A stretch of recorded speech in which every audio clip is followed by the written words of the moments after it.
Hi, ನಾನು ಆನಂದ್ ಕುಮಾರ್. ನಾನು ಕೆಲವೊಂದು ಎಜುಕೇಷನಲ್ ಕಂಟೆಂಟ್ನ ಯೂಟ್ಯೂಬಲ್ಲಿ ಡೆವಲಪ್ ಮಾಡ್ತಾ ಇದ್ದೀನಿ. ಸೊ ದಟ್ ಯಾರಿಗಾದರೂ ಹೆಲ್ಪ್ ಆಗಲಿ ಅಂತ. ಸೊ ಪ್ಲೀಸ್ ಹೆಲ್ಪ್, ನನಗೆ ಇಂಪ್ರೂವ್ ಮಾಡೋಕ್ಕೆ ಹೆಲ್ಪ್ ಮಾಡಿ. ಮತ್ತು ನೀವು ಸಜೆಷನ್ಸ್ ಕೊಡ್ಬೋದು ಇಂಪ್ರೂವ್ಮೆಂಟ್ಗೋಸ್ಕರ. ಸೊ ಇವತ್ತು ನಾವು ಒಂದು ಚಿಕ್ಕ ಟಾಪಿಕಿಂದ ಸ್ಟಾರ್ಟ್ ಮಾಡೋಣ ನಮ್ಮದು ಈ ಸೆಷನ್ನ. ಅದು ಚೀಫ್ ಮಿನಿಸ್ಟರ್. ನಾನು ಚೀಫ್ ಮಿನಿಸ್ಟರ್ ಏನಕ್ಕೆ ತೊಗೊಂಡೆ ಇವತ್ತು ಟಾಪಿಕ್ಕು ಅಂತಂದರೆ, ರೀಸೆಂಟ್ಲಿ ಎಲೆಕ್ಷನ್ಸ್ ನಡೆದಿದೆ. ಇಲ್ಲಿ ವೆಸ್ಟ್ ಬೆಂಗಾಲು, ತಮಿಳುನಾಡು ಮತ್ತು ಕೇರಳದಲ್ಲಿ. ನಮ್ಗೆ ಗೊತ್ತಿರೋ ಹಾಗೆ ತಮಿಳುನಾಡಲ್ಲಿ ಕೆ ಸ್ಟಾಲಿನ್ ಅವರು ಚೀಫ್ ಮಿನಿಸ್ಟರ್ ಆಗಿದ್ದಾರೆ. ಅವರು DMK ಪಕ್ಷದಿಂದಿದ್ದಾರೆ. ಮತ್ತು ವೆಸ್ಟ್ ಬೆಂಗಾಲಲ್ಲಿ TMC ಇಂದ ಮಮತಾ ಬ್ಯಾನರ್ಜಿ ಅವರು ಚೀಫ್ ಮಿನಿಸ್ಟರ್ ಆಗಿ ಅಪಾಯಿಂಟ್ ಆಗಿದ್ದಾರೆ. ಸೊ ಹಾಗಿದ್ದಾಗ ಚೀಫ್ ಮಿನಿಸ್ಟರ್ ಏನು ಫಂಕ್ಷನ್ ಇರುತ್ತೆ, ಅವ್ರ ಕೆಲಸಗಳು ಏನೇನು, ಮತ್ತು ಅವ್ರನ್ನ ಹೆಂಗೆ ಅಪಾಯಿಂಟ್ ಮಾಡ್ತಾರೆ, ಅವ್ರು ಹೆಂಗೆ ಎಲೆಕ್ಟ್ ಆಗ್ತಾರೆ, ಅವರ ಫಂಕ್ಷನ್ಸ್ ಏನೇನು, ಏನು ಎಲಿಜಿಬಿಲಿಟಿ ಕ್ರೈಟೀರಿಯಾ ಇದೆ ಅಂತ ಬ್ರೀಫಾಗಿ ನೋಡ್ಕೊಳ್ಳೋಣ. ಹೇಗೆ ಸೆಂಟ್ರಲ್ಲಿ prime minister main government head ಆಗಿರ್ತಾರೋ, ರಿಯಲ್ ಹೆಡ್ಡು, ಆ ಥರ ಚೀಫ್ ಮಿನಿಸ್ಟರು ಗೌರ್ಮೆಂಟ್ದು ರಿಯಲ್ ಹೆಡ್ ಇಂದು ಸ್ಟೇಟು. ನಾಮಿನಲ್ ಹೆಡ್ ಯಾರು ಅಂತ ಕೇಳಿದಾಗ ಗವರ್ನರ್ ಅಂತ ಹೇಳ್ಬೋದು ನಾವು. ಈಗ ಸ್ಟೇಟ್ ಎಕ್ಸಿಕ್ಯೂಟಿವ್ ಅಂತ ಇರುತ್ತೆ. ಸ್ಟೇಟ್ ಎಕ್ಸಿಕ್ಯೂಟಿವಲ್ಲಿ ಯಾರ್ಯಾರು ಇರ್ತಾರೆ ಅಂದರೆ governor, chief minister, council of ministers ಮತ್ತು ಅಡ್ವೊಕೇಟ್ ಜನರಲ್ಲು, ಇವೆಲ್ಲರೂ ಸೇರಿ ನಾವು ಸ್ಟೇಟ್ ಎಕ್ಸಿಕ್ಯೂಟಿವ್ ಅಂತ ಹೇಳ್ತೀವಿ. ಓಕೆ. ಈ ಸಂವಿಧಾನದ ಪ್ರಕಾರ ಆರ್ಟಿಕಲ್ 164 CM ಅವರ ಅಪಾಯಿಂಟ್ಮೆಂಟ್ ಬಗ್ಗೆ ಹೇಳುತ್ತೆ. CMನ ಯಾರು ಅಪಾಯಿಂಟ್ ಮಾಡ್ತಾರೆ? ಗವರ್ನರ್ ಅಪಾಯಿಂಟ್ ಮಾಡ್ತಾರೆ. ಹಾಗಾದರೆ ಯಾರು CM ಆಗ್ಬೋದು? ಒಂದು, ಅವರು ನಾಗರಿಕರಾಗಿರ್ಬೋದು, ದೇಶದ ನಾಗರಿಕರಾಗಿರಬೇಕು. ಎರಡನೇದಾಗಿ ಎಲೆಕ್ಟ್ರೋಲ್ ರೋಲಲ್ಲಿ ಅವರ ಹೆಸರು ಇರಬೇಕು. ಮೂರನೇದು ಬಂದುಬಿಟ್ಟು ಮಿನಿಮಮ್ ಏಜ್ ಅಂತ ಇದೆ. ಮಿನಿಮಮ್ ಏಜ್ ಎಷ್ಟು? ಅದು ವಿಧಾನಸಭೆಗೆ ಎಲೆಕ್ಟ್ ಆಗಬೇಕಾದ್ರೆ 25 ವರ್ಷ ಆಗಿರಬೇಕು. ಅದೇ ಕ್ರೈಟೀರಿಯಾ CMಗೂ ಅಪ್ಲೈ ಆಗುತ್ತೆ. ಸೊ ಈಗ ಕೆಲವೊಂದು ಸ್ಟೇಟಲ್ಲಿ ಏಕಸದನಗಳಿದೆ, ಕೆಲವೊಂದು ಸ್ಟೇಟಲ್ಲಿ ದ್ವಿಸದನ ಇದೆ. ಏಕಸದನ ಅಂದರೆ ಯೂನಿಕ್ಯಾಮರಲ್, ಅಂದರೆ ಅಲ್ಲಿ ವಿಧಾನಸಭೆ ಮಾತ್ರ ಇರುತ್ತೆ. ಬೈಕ್ಯಾಮರಲ್, ದ್ವಿಸದನ ಅಂದರೆ ವಿಧಾನಸಭೆ ಮತ್ತು ವಿಧಾನ ಪರಿಷತ್ ಎರಡೂ ಇರುತ್ತೆ. ಸೊ ಇಲ್ಲೇನಾಗುತ್ತೆ ಅಂದರೆ CM ಯಾವುದೋ ಒಂದು ಸದನದ ಒಂದು ಮೆಂಬರ್ಶಿಪ್ ಪಡೆದಿರಬೇಕು CM ಆಗಬೇಕು ಅಂದರೆ. ಒಂದು ವೇಳೆ ಅವರು ಯಾವುದೇ ಸದನದ ಮೆಂಬರ್ ಆಗಿಲ್ಲ ಅಂದರೂ ಕೂಡ ಅವ್ರನ್ನ CM ಆಗಿ ಅಪಾಯಿಂಟ್ ಮಾಡಬಹುದು. ಅಂಥ ಸಮಯದಲ್ಲಿ ಮಾಡಿದರೆ 6 ತಿಂಗಳ ಒಳಗಡೆ ಅವರು ಯಾವುದೋ ಒಂದು ಸದನಕ್ಕೆ ಎಲೆಕ್ಟ್ ಆಗಬೇಕು. ಎಕ್ಸಾಂಪಲ್, ಮಮತಾ ಬ್ಯಾನರ್ಜಿ ಅವರು ಇವಾಗ ನಂದಿಗ್ರಾಮಿಂದ ಸೋತಿದ್ದಾರೆ. ಸೊ ಅವರು ಯಾವುದೇ ಒಂದು ಸದನದ ಮೆಂಬರ್ಶಿಪ್ ಪಡೆದಿಲ್ಲ ಈಗ ಸದ್ಯಕ್ಕೆ, ಆದರೂ ಕೂಡ ಅವ್ರನ್ನ CM ಆಗಿ ಅಪಾಯಿಂಟ್ ಮಾಡಿದ್ದಾರೆ. ಸೊ ಇವಾಗ ಅವರು 6 ತಿಂಗಳ ಒಳಗಡೆ ಯಾವುದೋ ಒಂದು ಸದನದ ಮೆಂಬರ್ ಆದರೆ ಮಾತ್ರ ಕಂಟಿನ್ಯೂ ಆಗಿರ್ತಾರೆ, ಇಲ್ಲ ಅಂದರೆ ಅವರು ರಿಸೈನ್ ಮಾಡಬೇಕಾಗಿರುತ್ತೆ. ಓಕೆ. ಈಗ ಗವರ್ನರು ಹೆಂಗೆ ಅಪಾಯಿಂಟ್ ಮಾಡ್ತಾರೆ CMನ ಅಂತ ಕೇಳಿದಾಗ, ಫಸ್ಟು ಒಂದನೇ ಕಂಡೀಷನ್ ಏನು ಅಂದರೆ, ಗವರ್ನರ್ ಏನು ನೋಡ್ತಾರೆ, ಯಾವ ಪಾರ್ಟಿ ಮೆಜಾರಿಟಿ ಸೀಟ್ಸ್ನ ತೊಗೊಂಡಿರುತ್ತೋ ಆ ಪಾರ್ಟಿಯ ಲೀಡರ್ನ CM ಆಗಿ ಅಪಾಯಿಂಟ್ ಮಾಡ್ತಾರೆ.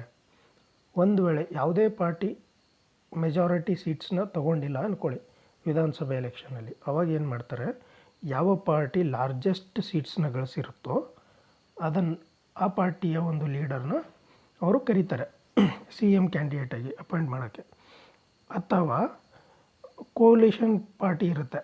ಫಾರ್ ಎಕ್ಸಾಂಪಲ್, ಎಲೆಕ್ಷನ್ಗಿಂತ ಮುಂಚೆನೇ ಕೋಲಿಷನ್ ಮಾಡ್ಕೊಂಡಿರ್ತಾರೆ ಕೆಲವೊಂದು ಪಾರ್ಟಿಗಳು. ಫಾರ್ ಎಕ್ಸಾಂಪಲ್ NDA ಅಂತಿದೆ. NDA ಅಂದರೆ BJP ಮತ್ತು ಕೆಲವೊಂದು ಬೇರೆ ಪಕ್ಷಗಳು ಮೈತ್ರಿಕೂಟ ಮಾಡ್ಕೊಂಡಿರುತ್ತೆ. ಅಂಥ ಪಕ್ಷಗಳಿಗೆ ಒಂದು ಅವಕಾಶ ಕೊಡ್ತಾರೆ ಗವರ್ನರು. ಇದು ಮದನ್ ಮೋಹನ್ ಪುಂಚಿ ಕಮಿಷನ್ ಅಂತಿದೆ ಸೆಂಟ್ರಲ್ ಸ್ಟೇಟ್ ರಿಲೇಷನ್ ಮೇಲೆ. ಈ ಪುಂಚಿ ಕಮಿಷನ್ ಏನು ಹೇಳಿದೆ ಅಂದರೆ, ಈ ಕೋಲಿಷನ್ ಪ್ರೀ ಎಲೆಕ್ಷನ್ಗಿಂತ ಮೊದಲು ಏನು ಕೋಲಿಷನ್ ಆಗಿರುತ್ತೋ, ಒಂದು ವೇಳೆ ಯಾವುದೇ ಪಾರ್ಟಿ ಮೆಜಾರಿಟಿ ಬಂದಿಲ್ಲ ಅಂದರೆ ಅಂಥ ಕೋಲಿಷನ್ಗೆ ಮೊದಲು ಅವಕಾಶ ಕೊಡಬೇಕು ಅಂತ ಈ ಕಮಿಷನ್ ರೆಕಮೆಂಡ್ ಮಾಡಿದೆ. Okay.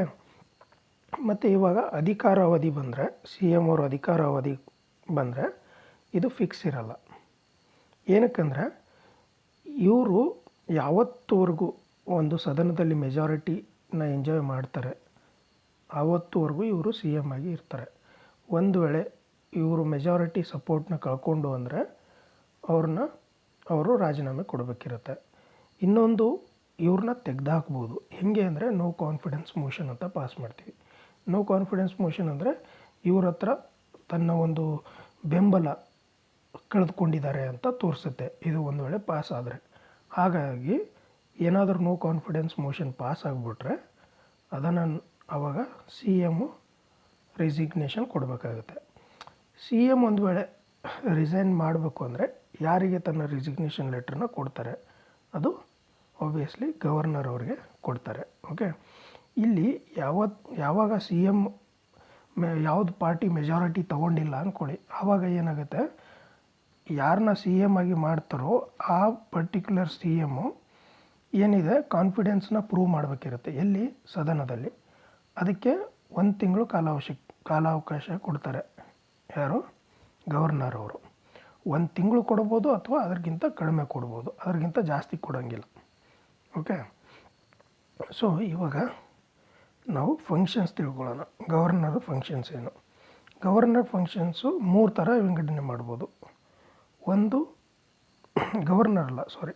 C M functions of C M. C M functions ಒಂದು ವಿತ್ ರೆಸ್ಪೆಕ್ಟ್ ಟು ಗವರ್ನರ್. ಮಾತಾಡಿದಾಗ ಅದು ಆರ್ಟಿಕಲ್ 167 ಹೇಳುತ್ತೆ. ಅಂದರೆ ಸಿ ಎಮ್ ಮತ್ತು ಗವರ್ನರ್ ರಿಲೇಷನ್ಸ್ ಹೆಂಗಿರಬೇಕು ಅಂತ.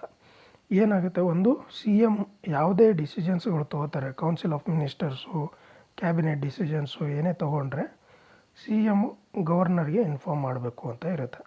ಅದಾದ್ಬಿಟ್ರೆ ಬೇರೆ ಒಂದು ಕಾನ್ಸ್ಟಿಟ್ಯೂಷನಲ್ ಬಾಡೀಸು ಮತ್ತು ಬೇರೆ ಆಫೀಸಸ್ಗೆ ಅಪಾಯಿಂಟ್ಮೆಂಟ್ ಮಾಡಬೇಕಿದ್ದಾಗ ಸಿ ಎಮ್ಮು ಗವರ್ನರ್ಗೆ ಅಡ್ವೈಸ್ ಮಾಡ್ತಾರೆ. ಫಾರ್ ಎಕ್ಸಾಂಪಲ್ ಯಾವ ಥರ ಅಂದರೆ ಅಡ್ವೊಕೇಟ್ ಜನರಲ್ನ ಅಪಾಯಿಂಟ್ ಮಾಡಬೇಕು ಅಂದ್ಕೊಳ್ಳಿ, ಆವಾಗ ಸಿ ಎಮ್ ಒಂದು ಅಡ್ವೈಸ್ ಕೊಡ್ತಾರೆ.